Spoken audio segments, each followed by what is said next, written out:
Hello दोस्तों, मेरा नाम अलीशा है। मुंबई में फिजिकल रिलेशनशिप बनाने से पहले अपनी नाभि पर आखिर लहसुन का रस क्यों लगाते थे, असलियत जानकर आपके भी होश उड़ जाएंगे। यह एक बहुत ही खूबसूरत सुबह थी।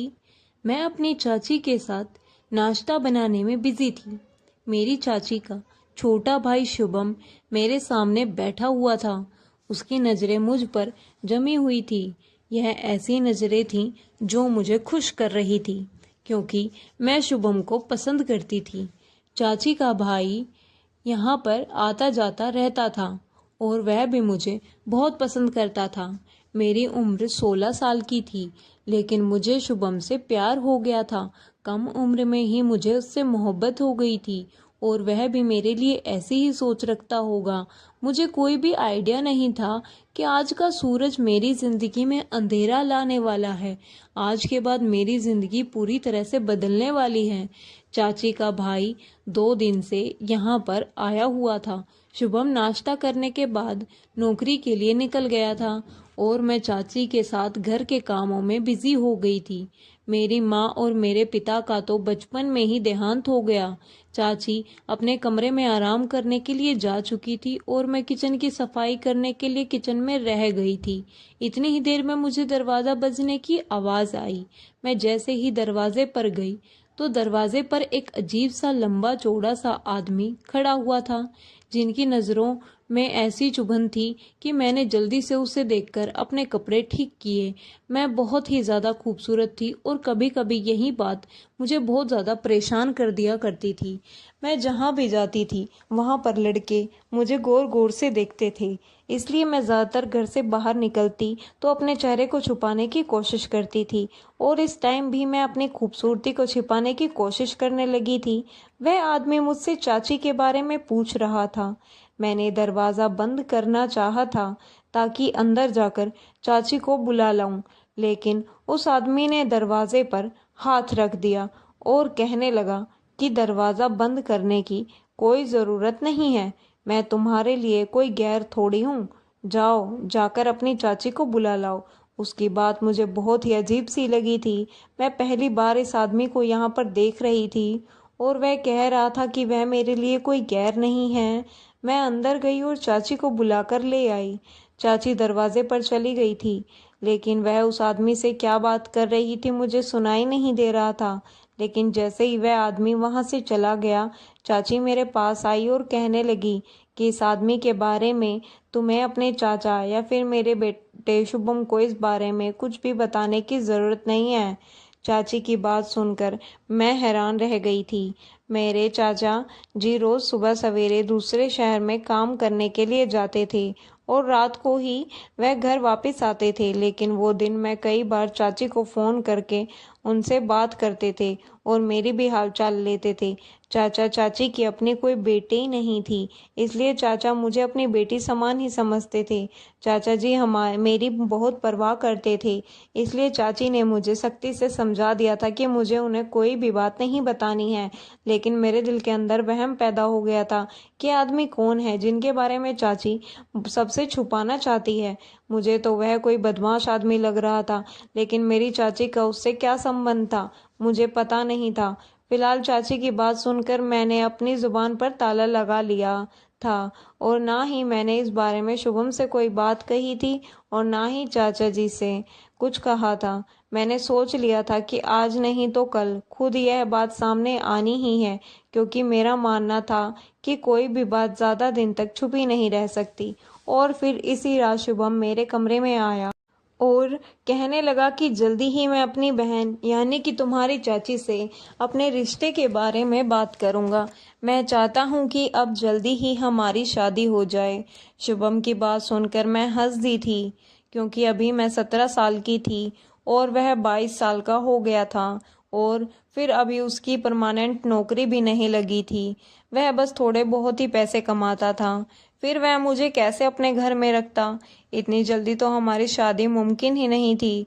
मगर शुभम का कहना था कि कुछ बातें हैं जिनकी वजह से वह जल्दी ही मुझसे शादी करना चाहता है और वह अपने लिए किसी अच्छी नौकरी की तलाश हर दिन कर रहा है और फिर वह मुझे लेकर नौकरी के लिए दूसरे शहर में भी शिफ्ट हो जाएगा। मैंने उससे कह दिया था कि अगर चाची मानती है तो फिर मुझे कोई एतराज़ नहीं होगा। यह सुनकर शुभम को बहुत खुशी हुई थी। वह दिन तो खामोशी से गुजर गया था और कुछ दिन बाद वह आदमी फिर से हमारे घर पर आ गया था। वह आदमी आज सीधा दरवाजे से घर के अंदर चला आया था और अब की बार चाची ने उसे अपने कमरे में बैठा दिया था। मैं किचन में मौजूद थी, तभी अचानक चाची भी कमरे में आ गई। उन्होंने एक लहसुन उठाया और मुझसे कहने लगी कि तुम्हें मेरे कमरे की तरफ आने की ज़रूरत नहीं है। मैंने बड़ी हैरानी से अपनी चाची के हाथ में लहसुन पकड़ा हुआ देखा था और वह खामोशी से वापस अपने कमरे में चली गई थी और उनके जाते ही मुझे कमरे का दरवाज़ा बंद होने की आवाज़ सुनाई दी थी। मैं सोचने लगी कि यह सब दरवाज़ा बंद करके क्या क्या रहे हैं, वो भी लहसुन के साथ। 1 घंटा ऐसे ही गुजर गया था और हर तरफ सन्नाटा छाया हुआ था।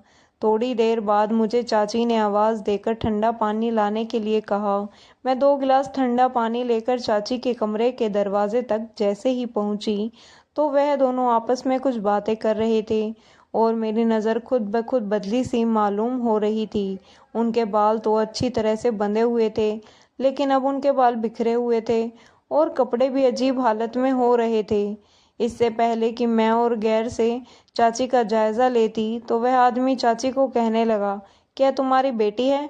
या तो बड़ी खूबसूरत और जवान है। तुम इसकी शादी के बारे में क्यों नहीं सोचती? इसके लिए तो तुम्हें आसानी से रिश्ते मिल जाएंगे। अब इसकी उम्र हो रही है, इसके बारे में सोचना शुरू कर दो।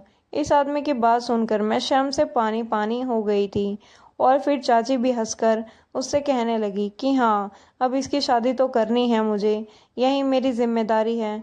मैं शर्म की वजह से फ़ौरन वहाँ से निकलकर वापस आ गई थी और इत्तेफाक की बात थी कि अचानक उसी समय घर पर शुभम भी आ गया था। तबीयत खराब होने की वजह से वह अपने घर जाने की बजाय यहाँ पर आ गया था।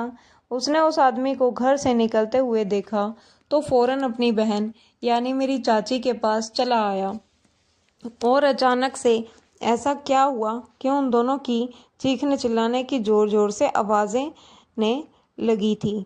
चाची शुभम को बुरा भला कह रही थी, वह भी आगे से चाची को बहुत जवाब दे रहा था। ना जाने उन दोनों के बीच क्या चल रहा था। मुझे इस बारे में तो कुछ पता ही नहीं था, लेकिन इतना आइडिया ज़रूर था कि बात कुछ ज़्यादा ही बड़ी है और शायद उस अनजान आदमी से जुड़ी हुई है। काफ़ी देर बाद जब शुभम चाची के कमरे से बाहर आया तो उसका चेहरा गुस्से से लाल हुआ पड़ा था। वह सीधे स्टोर रूम में चला गया और जाकर अंदर बंद हो गया। उसकी तबीयत ठीक नहीं थी, इसलिए आज वह हमारे घर पर ही रुकने वाला था। रात के खाने के टाइम पर जब मैं चाची को बुलाने के लिए गई तो चाची बहुत ज़्यादा गुस्से में थी और मुझसे कहने लगी कि जाओ, तुम जाकर खाना खा लो और सो जाओ। उनका व्यवहार मेरे साथ बहुत ज़्यादा बुरा था। पता नहीं शुभम ने कौन सा हंगामा खड़ा कर दिया था कि चाची का सारा गुस्सा मुझ पर निकल रहा था। मैं चाची से इस बारे में पूछना ही चाहा कि क्या हुआ है तो वह कहने लगी, यह सब कुछ तुम्हारी वजह से ही तो हुआ है, इसलिए ज़्यादा मासूम बनने की ज़रूरत नहीं है। यहाँ से दफ़ा हो जाओ, मुझे अपनी शक्ल मत दिखाना। मैं आंसू बहाती हुई उनके कमरे से निकल आई थी और लगातार फूट फूट कर रो रही थी। आज मुझे बड़ी बेचैनी के साथ अपने माता पिता याद आ रहे थे। मैं अपने छोटे से कमरे के बिस्तर पर लेटी तो मेरे दिमाग में बस यही बात आ रही थी कि शुभम ने अपनी बहन से ना जाने किस बात पर झगड़ा किया है। क्या उस अनजान आदमी की वजह से चाची और उसका झगड़ा हुआ है? स्टोर रूम का दरवाज़ा तो अंदर से लॉक था, वरना मैं उससे जाकर ज़रूर पूछती कि क्या हुआ है।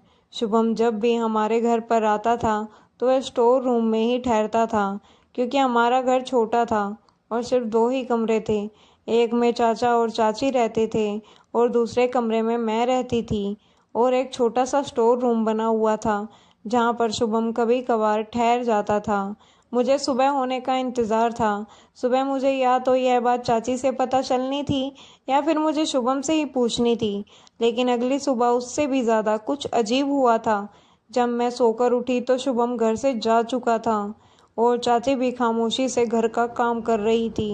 उन्होंने मुझसे कोई बात भी नहीं की और उनका बिहेवियर देखते हुए मैं भी उनसे कुछ पूछ नहीं सकी।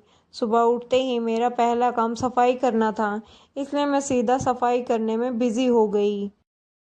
और चाची के कमरे की सफाई करने के दौरान मुझे वहाँ लहसुन का टुकड़ा पड़ा हुआ मिल गया, जिसे चाची किचन से लेकर अपने कमरे में गई थी। और मैं सोच रही थी कि चाची लहसुन क्यों उठा कर लाई थी। आखिर उस अनजान आदमी को इस लहसुन का क्या करना था, या फिर चाची ने उस लहसुन का इस्तेमाल किया था क्योंकि वह बहुत दबा हुआ लग रहा था, खाया नहीं गया था, उसका छिलका भी उतरा हुआ था, ऐसा लग रहा था जैसे उसका रस निकाल लिया गया है। मैंने सफाई करते टाइम उसे फेंक दिया था और फिर सफाई में बिजी हो गई। फिर शाम के टाइम चाची मुझसे कहने लगी, चलो मार्केट चलते हैं, कुछ सामान लाना है। कभी कभी ऐसा हो जाता था कि चाची मुझे अपने साथ मार्केट ले जाती थी, इसलिए मैंने अपना दुपट्टा लिया और उनके साथ चल पड़ी। लेकिन मुझे क्या पता था कि चाची मुझे कहाँ लेकर जा रही है। चाची ने रिक्शा किया और हम रिक्शा में बैठकर चल पड़े। लेकिन उस वक्त मैं हैरान रह गई थी जब रिक्शा वाले ने मार्केट को क्रॉस कर दिया। मैंने चाची से पूछा कि हम लोग कहाँ जा रहे हैं, बाज़ार तो पीछे निकल गया है। वह कहने लगी कि दूसरा सामान खरीदना है, इसलिए दूसरी मार्केट जा रहे हैं। उनका बिहेवियर मुझे पहले से कुछ बेहतर लग रहा था और काफ़ी देर के बाद हम एक अजीब से बाज़ार में पहुंच गए, जहां भीड़ भाड़ तो थी, लेकिन लोग काफ़ी अजीब और गरीब मालूम हो रहे थे। हम रिक्शा से उतरे तो चाची मुझे किसी दुकान के बजाय बाज़ार के पीछे बने हुए एक घर में ले गई। एक बड़ी उम्र की औरत ने दरवाज़ा खोला और चाची को देखकर मुस्कुराने लगी। चाची कहने लगी, इसे अपने पास रखो, मैं माल का सही दाम लगवा कर आती हूँ। मैंने चाची को परेशानी से देखा कि वह मुझे अपने साथ ले जाने के बजाय यहाँ पर क्यों छोड़कर जा रही हैं। चाची ने मेरा चेहरा देखा तो वह कहने लगी कि परेशान मत हो, यह भी तुम्हारी चाची ही हैं, तुम यहाँ बेफिक्र होकर बैठो, मैं कुछ देर में वापस आती हूँ। फिर चाची मुझे छोड़कर वहाँ से पलट गई और उस औरत ने मुझे अंदर ले लिया और घर का दरवाज़ा बंद कर दिया। फिर जैसे जैसे वह मुझे अपने साथ लेकर अंदर जाने लगी, मेरी आंखें फटी की फटी रह गई, क्योंकि उस दरवाजे के पीछे तो एक अलग ही जगह बनी हुई थी, जिसमें बहुत सारे छोटे छोटे कपड़े पहनी हुई लड़कियां खड़ी हुई थी, जो मुझे देखकर मुस्कुरा रही थी। उनके कपड़े, चेहरे पर भरा हुआ मेकअप मुझे एक अलग ही सच्चाई बता रहा था। मैं चलते चलते रुक गई तो एक औरत पलटकर मुझे देखने लगी, लेकिन मैंने उससे कहा कि मुझे वापस जाना है, मैंने अंदर नहीं जाना चाहती। मेरी बात सुनकर वह औरत जोर से हंसी और कहने लगी कि इस दरवाजे के अंदर आने का रास्ता तो है, लेकिन बाहर जाने का कोई रास्ता नहीं है। तुम्हारी चाची तुमसे जान छुड़ाकर यहाँ तुम्हें लाई है, अब नहीं वह कभी लौटकर वापस आएगी और ना ही तू कभी यहाँ से लौटकर बाहर जा सकेगी। यह मेरी दुनिया है, यहाँ पर मेरा राज्य चलता है। तू भी एक औरत है, इसलिए तुझे भी यहाँ पर रहकर मेरा कहना मानना पड़ेगा। उनकी बात सुनकर मेरे पैरों तले से ज़मीन निकल गई थी। उसने मेरा हाथ पकड़ लिया था। मैंने अपना हाथ उसके हाथ से कस के छुड़ाया और कहा कि मैं यहाँ पर किसी कीमत पर नहीं रहूँगी और मेरी चाची कुछ देर में आती ही होगी। मैं बाहर जाने के लिए जैसे ही पलटी तो उसने पीछे से मेरी कमीज़ फाड़ ली और कमीज़ ज़ोर से खींची, जिससे मेरी कमीज़ फट गई। फिर मेरे मुंह पर एक ज़ोरदार तमाचा दे मारा और मैं ज़मीन पर गिर गई। मेरे मुंह से खून निकलने लगा। वह औरत मेरे पास बैठकर कहने लगी कि तेरी चाची तुझे यहाँ बेच कर गई है और अब तू मेरी खरीदी हुई गुलाम है। मैंने तेरी महंगी कीमत दी है।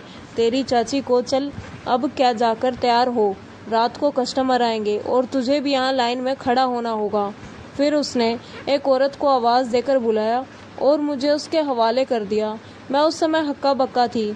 मुझे कुछ भी समझ में नहीं आ रहा था कि मैं क्या करूं और क्या नहीं। मेरी चाची मेरी माँ की तरह थी। पिछले 5 साल से मैं अपनी चाची के पास साथ रह रही थी। वह मेरे ऊपर इतना अत्याचार कैसे कर सकती हैं? मैं चाहकर भी उस औरत पर यकीन नहीं कर पा रही थी। ऐसा लग रहा था यह एक भयानक सपना है कि कुछ देर बाद मेरी आँख खुलेंगी और सब कुछ ठीक हो जाएगा। लेकिन यह मेरी बदकिस्मती थी कि यह कोई सपना नहीं था, बल्कि ज़िंदगी की एक कड़वी हकीकत थी। कुछ देर बाद वह दूसरी औरत मुझे एक अंधेरे से कमरे में ले गई। उसने खुशबूदार पानी बनाया और उसने मुझे स्नान करवाया। मेरी चीखने चिल्लाने का, रोने धोने का उस पर कोई भी प्रभाव नहीं पड़ रहा था। वह कहने लगी, अब खुशी खुशी यह ज़िंदगी स्वीकार कर लो। जो भी है, जैसी भी है, यह तुम्हारी ज़िंदगी है, इसलिए खुशी खुशी यह काम को आसानी से कर लो, वरना यहाँ की मालकिन यही काम तुमसे ज़बरदस्ती करवाएगी। यह सब बातें सुनकर मानो मेरा वजूद ही मिट गया हो। मैं 17 साल की थी और वह मुझे इस धंधे में उतारना चाहती थी। वह मुझे कमरे की तरफ खींचते हुए ले गई, जहाँ से मुझे चीखने चिल्लाने की आवाज़ आ रही थी। वह कहने लगी, देखो, यह लड़की मालकिन की बात नहीं मान रही थी, इसलिए उसे यहाँ पर बंद करके रखा गया है। इस बेचारी को ना खाने को कुछ दिया जा रहा है और ना ही पीने को। अगर तुमने भी मेरी बात नहीं मानी तो तुम्हें भी ना खाने को कुछ दिया जाएगा और ना ही पीने को। उसकी ज़बरदस्ती करने पर मैंने खुशबूदार पानी से स्नान किया था और फिर उसने मुझे दुल्हन की तरह तैयार करना शुरू कर दिया। लेकिन थोड़ी देर के बाद वहाँ की मालकिन, जिसका नाम कोमल था, वह वापस आ गई। उसने सर से पैर तक मुझे देखा और कहने लगी, तू तो सच में बहुत खूबसूरत है और बड़ी कमाल की चीज़ है। तेरे तो बड़े अच्छे दाम लगेंगे। मैंने तेरी चाची को भी बहुत पैसा दिया है। वही सारा पैसा मैं तेरे शरीर को बेचकर वसूल करूँगी। मैंने कभी नहीं सोचा था कि मेरी ज़िंदगी में भी कभी ऐसा वक्त आ जाएगा। अब तो मेरी आंखों से लगातार आंसू बह रहे थे। मैंने उस औरत से पूछा कि मेरी चाची मुझे यहाँ पर छोड़कर क्यों गई है। वह ज़ोर से हंसी और कहने लगी, यह तो तुझे मालूम होगा, हम तो बस माल खरीदते हैं। माल हम तक क्यों लाया जाता है यह हमें नहीं मालूम। वह दूसरी औरत, जिसका नाम बसंती था, वह मालकिन से कहने लगी कि यह अभी छोटी है ना, इसे अभी हमारे काम के बारे में कुछ पता भी नहीं है। कस्टमर के हवाले करने के बजाय पहले महफिल में नचाने के लिए इस्तेमाल करना चाहिए। जब यह कुछ समझदार हो जाएगी तो इसे किसी अच्छे और महंगे ग्राहक के सामने पेश करेंगे ताकि इसका सही पैसा वसूल हो सके। उस औरत की बात वहाँ की मालकिन को समझ आ गई और वह कहने लगी कि ठीक है, इसे नाचने गाने की तैयारी करवाओ। इस बात का हुक्म देते हुए वह खुद कमरे से बाहर निकल गई। वह दूसरी औरत, जिसका नाम बसंती था, मेरी तरफ देखकर कहने लगी कि कुछ दिनों के लिए मैंने तुम्हें बचा लिया है, लेकिन याद रखो, इस दुनिया में आज नहीं तो कल तुम्हें कस्टमर के पास जाना ही होगा, क्योंकि यही तुम्हारा काम है। मैं भी जब यहाँ लाई गई थी तब मुझे आज तक मैं हर रोज़ किसी न किसी कस्टमर के साथ होती हूँ, क्योंकि अब यही मेरी ज़िंदगी है। मैंने यहाँ से भागने की कई बार कोशिश की, लेकिन यहाँ से बाहर जाने का सिर्फ एक ही दरवाज़ा है, जिस पर यहाँ की मालकिन खुद अपने नौकरों के साथ पहरा देती है। इसलिए यहाँ से कभी फ़रार होने के बारे में मत सोचना, वरना मालकिन तुम्हारी वह हालत करेगी कि तुम सारी ज़िंदगी याद रखोगी। और वह औरत बसंती, जिसने मुझे यह सब बात कही थी, वह बहुत ही अच्छी और बहुत मोहब्बत करने वाली औरत थी। उसकी बोलचाल भी मुझे बहुत पसंद आई थी। बाकी यहाँ पर कोई और ढंग से बात ही नहीं करती थी। वह मुझे ना सिर्फ प्यार से समझा रही थी, बल्कि मुझे अपनी इस किस्मत पर बहुत अफसोस हो रहा था कि मुझ पर और कोई नहीं बल्कि मेरी अपनी ही चाची यहाँ पर छोड़कर चली गई। और फिर कुछ दिन इसी तरह से गुजर गए थे। अब तो रोते रोते मेरी आंखों का पानी भी सूख चुका था। मैंने मान भी लिया था कि चाची मुझे लेने के लिए कभी नहीं आएगी। ना जाने उन्होंने मुझे किस बात का बदला लिया था और शुभम ने उनसे आखिरी ऐसा क्या कहा था जो वह मुझे अगले ही दिन इस दुनिया में छोड़कर चली गई थी। मैं सवाल का जवाब जानना चाहती थी कि मेरी चाची ने मेरे साथ यह सब क्यों किया, लेकिन फ़िलहाल इन सवालों का जवाब देने वाला कोई भी नहीं था। बसंती जी मुझे 1 महीने तक इन महफिलों में नाचाना सिखा दिया था, लेकिन मेरे लिए यह काम बहुत ही मुश्किल था। मैंने सारी ज़िंदगी शुभम के सिवा किसी को देखा भी नहीं था और ना ही कभी घर की 4 दीवारी से अकेले में बाहर निकली थी। यहाँ इतने अनजान आदमियों के आगे अपना जलवा पेश करना मेरे लिए बहुत ही ज़्यादा मुश्किल था। लेकिन जहाँ कहीं मेरे कदम नाचते वक्त रुक जाते थे, तभी यहाँ की मालकिन हाथ में पकड़ा हुआ डंडा घुमाकर मेरे कमर पर दे मारती और सभी लोग इस बात से अनजान होते। 2-4 दिन ही गुजरे थे कि मुझे समझ आ गया था कि अब यही मेरी दुनिया है और मुझे यहाँ की मालकिन के इशारों पर नाचना मेरी मजबूरी है। और जिस दिन मैं सही से नहीं नाचा करती थी, मेरा खाना पीना बंद कर दिया जाता था और फिर मैं सारा दिन भूख प्यास में तड़पती रहती थी। इसलिए मैंने भी नाचने में बराबर से हिस्सा लेना शुरू कर दिया था। और फिर इसी तरह से 1 महीना और गुजर गया था कि एक अमीर आदमी कोठे पर चला आया और उसने आते ही सबसे पहले मेरे दाम लगाए थे। वह मुझे 10,000 रुपये की कीमत पर एक रात के लिए खरीदना चाहता था और यह बहुत बड़ी रकम थी, इसलिए वह की कीमत मालकिन तो खुशी खुशी फ़ौरन ही राज़ी हो गई। उसने उस आदमी से 10,000 रुपये लिए और उसे एक छोटे से कमरे में भेज दिया और बसंती चाची से कह दिया कि वह मुझे तैयार करके इस आदमी की सेवा में पेश कर दे। यह सुनकर मैं फूट फूट कर रोने लग गई थी। नाचने को तो मैं अपना चुकी थी, लेकिन अब तक मैंने किसी कस्टमर के साथ रात नहीं गुजारी थी। बसंती चाची मुझे अपने साथ ले गई और अपने हाथों से मुझे तैयार करते हुए कहने लगी कि तुम जितना ज़्यादा शोर करो, कस्टमर तुम्हें उतना ही परेशान करेगा, इसलिए अच्छा यही होगा कि तुम खामोशी से उसके साथ वक्त गुजार कर वापस आ जाओ। एक रात के लिए समझ लो कि वह तुम्हारा पति है और ऐसा करने से तुम्हारी मुश्किल आसान हो जाएंगी।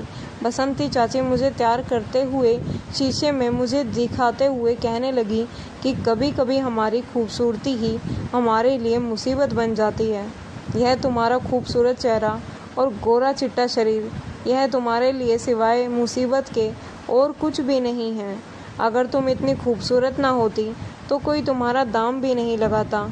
मैं भी अपनी इस खूबसूरती से तंग आ चुकी हूँ। मैं 42 साल की होने वाली हूँ, लेकिन मेरा खूबसूरत चेहरा और मेरे शरीर की चमक दमक मुझे बूढ़े नहीं होने देती।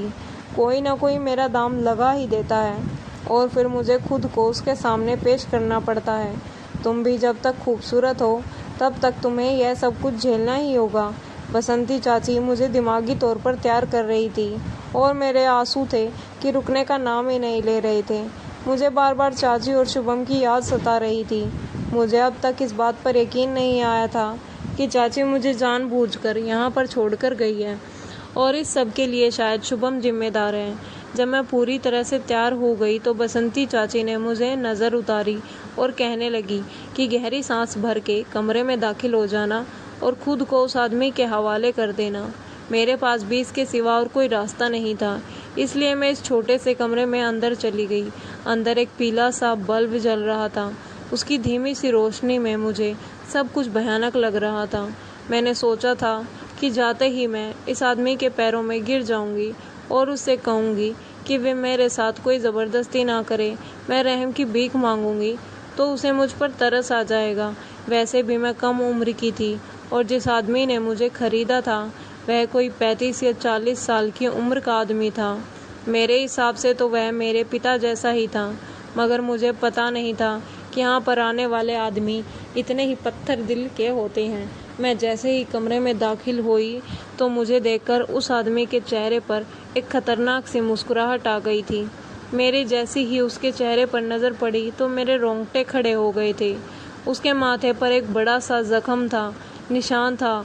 उसकी एक आँख बिल्कुल लाल हो रही थी और उसके नज़रें मेरे शरीर पर टिकी हुई थी। मुझ पर डर सवार हुआ था कि मैं वापस बाहर निकलने लगी थी। तभी उसने मुझे पीछे से पकड़कर खींच लिया और कहने लगा कि तेरे इतने महंगे दाम दिए हैं, फिर तू कहाँ भागी जा रही है। उसके मुंह खोलते ही शराब की बदबू आ रही थी। मैं उसके आगे रहम की भीख मांगने लगी थी, लेकिन उसने मुझ पर बिल्कुल भी तरस नहीं आया था। वह कहने लगा कि चल अब सीधी तरह से बिस्तर पर आ जा, मैं अच्छी तरह से जानता हूँ तुम जैसी लड़कियों के नखरे। उसने मुझे सीधे बिस्तर पर धक्का दे दिया था और फिर मेरे दिमाग में बसंती चाची की बातें घूमने लगी थी। उन्होंने कहा था कि बिस्तर पर जाने से पहले अपनी नाभि पर लहसुन का रस ज़रूर लगा लेना। उन्होंने एक लहसुन की छोटी सी कली को छीलकर मुझे दे दिया था। मैंने उसे मिट्टी में बंद कर लिया था, जिसे मैं इस्तेमाल करना भूल गई थी। लेकिन जैसे ही मुझे याद आया, मैंने जल्दी से वह लहसुन की कली अपनी नाभि पर मलनी शुरू कर दी ताकि उसका रस मेरी नाभि पर लग जाए। कुछ देर में मैंने पूरी लहसुन की कली अपनी नाभि पर मल ली थी। फिर उसके बाद मेरे साथ वही सब कुछ हुआ था जो मेरे साथ होने वाला था। वह आदमी सारी रात पूरी तरह से अपने पैसे वसूल कर लिया था। मेरा रोना धोना किसी काम नहीं आया था। वह आदमी तो बिल्कुल ही पत्थर दिल था। उस पर किसी बात का कोई असर नहीं हो रहा था। शायद वह शराब के नशे में चूर था या फिर उसे ही सब की आदत थी। मेरे लिए एक एक मिनट भारी पड़ रहा था। ऐसा लगता था कि जैसे रात ख़त्म ही नहीं होगी। और फिर एक वक्त ऐसा आया जब मुझ पर बेहोशी सवार होने लगी थी। अब मैं पूरी तरह बेहोश हो गई थी। जब मेरी आँख खुली तो बसंती चाची मेरे सामने मौजूद थी। वो कस्टमर सुबह होने से पहले ही जा चुका था। बसंती चाची मुझे होश में लाने की कोशिश कर रही थी। जब मुझे होश आया तो उन्होंने मुझे सीने से लगा लिया और कहने लगी, बस पहली रात ही मुश्किल होती है, अब तेरे लिए सब कुछ आसान हो जाएगा। लेकिन मुझे ऐसा नहीं लगता था कि मेरे लिए कुछ भी आसान हुआ है। गुजरी हुई रात बहुत ही भयानक थी। मैं होश में आने के बाद भी चिल्ला रही थी। बसंती चाची मुझे अपने साथ अपने कमरे में ले गई और सारा दिन मैं बस उनके सीने से लगकर आंसू बहाती रही। मुझे अपनी माँ की बहुत याद आ रही थी। अगर आज मेरी माँ जिंदा होती तो शायद मुझे यह दिन न देखना पड़ता। पहली बार मुझे यकीन हुआ था कि माँ बाप के सिवा कोई अपना नहीं होता। यह रिश्ते सिर्फ दिखावे के ही होते हैं। मेरी चाची जिसे मैं अपनी माँ की जगह देती थी, उन्होंने ही मुझे इस दलदल में धकेल दिया था। यहाँ मैं अपनी पहचान को भुला चुकी थी। 2 दिन तो खामोशी से गुजर गए थे। फिर तीसरे दिन एक 55 साल का कस्टमर मेरी कीमत लगाने के लिए आया। मैं मालकिन के आगे हाथ जोड़ रही थी कि मुझे अब यह सब नहीं करना है, लेकिन उन्होंने मुझे डांट कर बसंती चाची के पास छोड़ दिया। थैंक यू दोस्तों, ये थी हमारी शॉर्ट स्टोरी। अगर आपको अच्छी लगी हो तो प्लीज़ हमारी वीडियो को लाइक करें, चैनल को सब्सक्राइब करें। मिलते हैं कल एक अगली कहानी में। तब तक के लिए बेल आइकन दबाएं ताकि हमारी नेक्स्ट अपडेट आने से पहले आपके पास नोटिफिकेशन ज़रूर आए। Thank you so much.